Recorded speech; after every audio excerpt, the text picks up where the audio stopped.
A new study out shows there may be gross underreporting of opioid-related deaths, meaning the opioid crisis may be far worse than initially thought. Let's take a look by the numbers. The study, published in the journal Addiction, looked at a total of 632,331 drug overdoses between 1999 and 2016.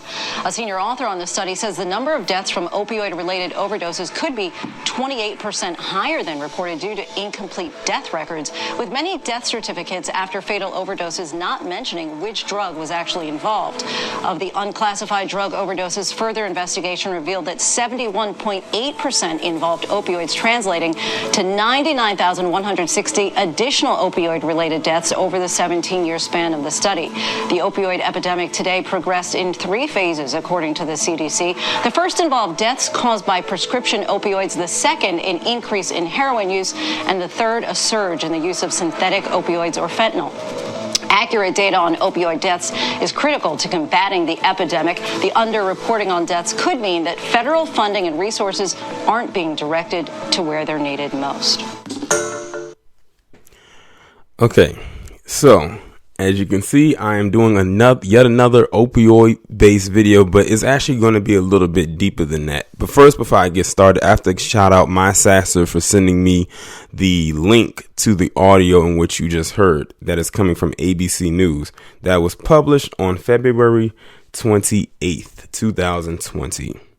Now, you heard in that clip where they were saying how they believed that the reporting for the opioid plague, because I don't like to call it crisis, was underreported. They don't specify or go completely in depth or tell the entire story.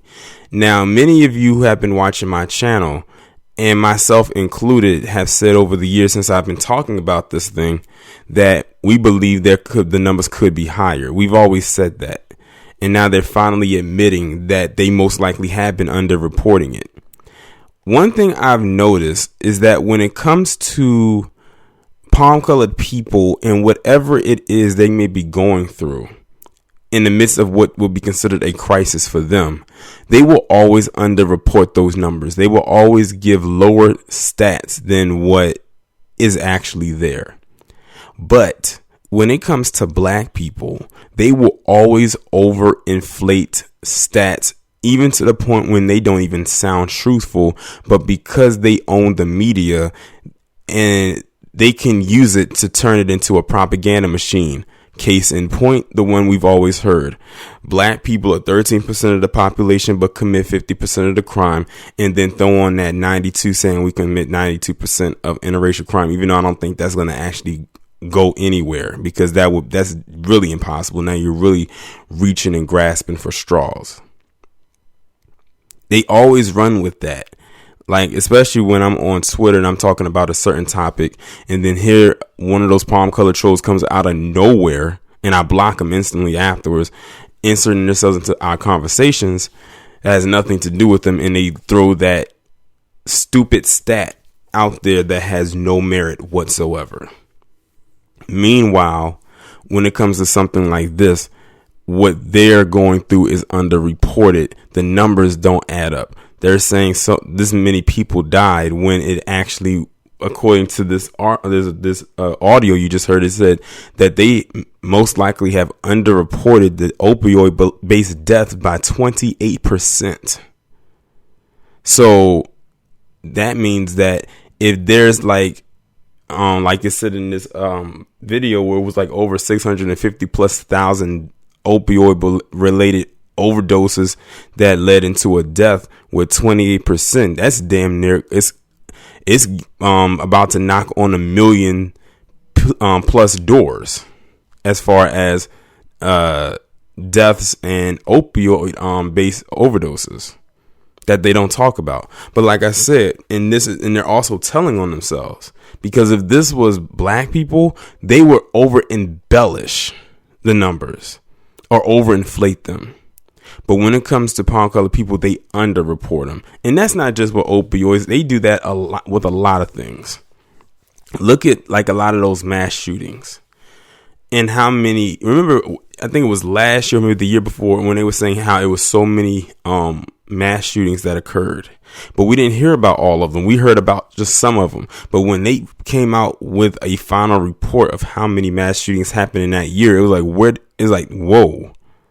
So that means throughout the year, they were underreporting how many mass shootings there were, but it wasn't until the end of the year when they actually revealed how many it actually was, but they just never went reported.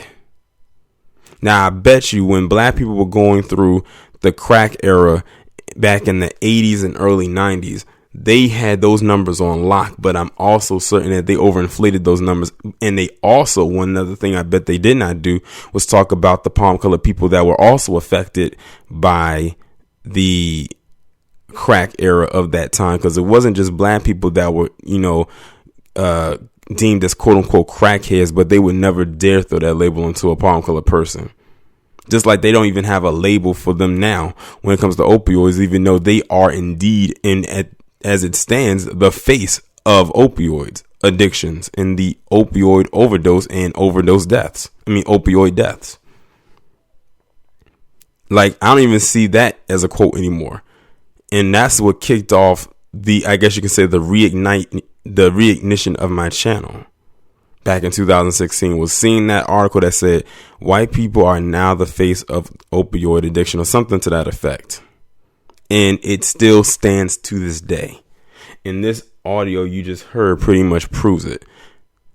The fact that they underreport those kind of stats when they shouldn't lets you know that not only is this opioid plague as serious, well, to them, because to me, I could really care less to them, but it also shows you who it's really affecting. All you got to do is look at those FBI crime stats. But see, the thing is, they overinflate the part where we dominate on that list, which is, I think, 1 or 2 categories out of how many categories is on that FBI crime list for the year.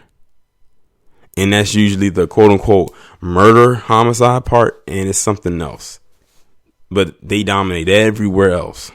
And then they'll hit you with the excuse, well, it's more of us here than it is. Well, guess what? If you really break down the census, don't notice they throw Hispanic and Latino in the category of white to inflate their numbers. If you was to take them out, then you'll see how many palm colored people there really are in the establishment.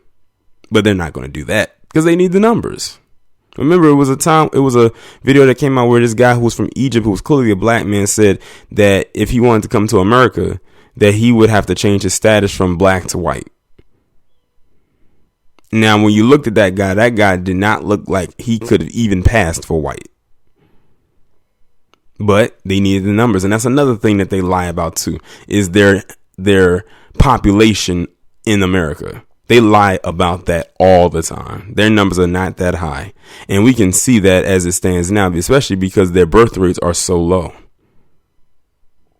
They'll try to lie about that as well. But they can run from the truth, but the truth will always catch up with them. In one way or another. Just like karma is kicking their ass right now. But that's really all I have to say right there. As it pertains to this topic, y'all let me know what y'all think about this down in the comments. Like, share, subscribe. Make sure to follow me on Twitter if you can. And have your notifications turned on. And I'll talk to you in the next one.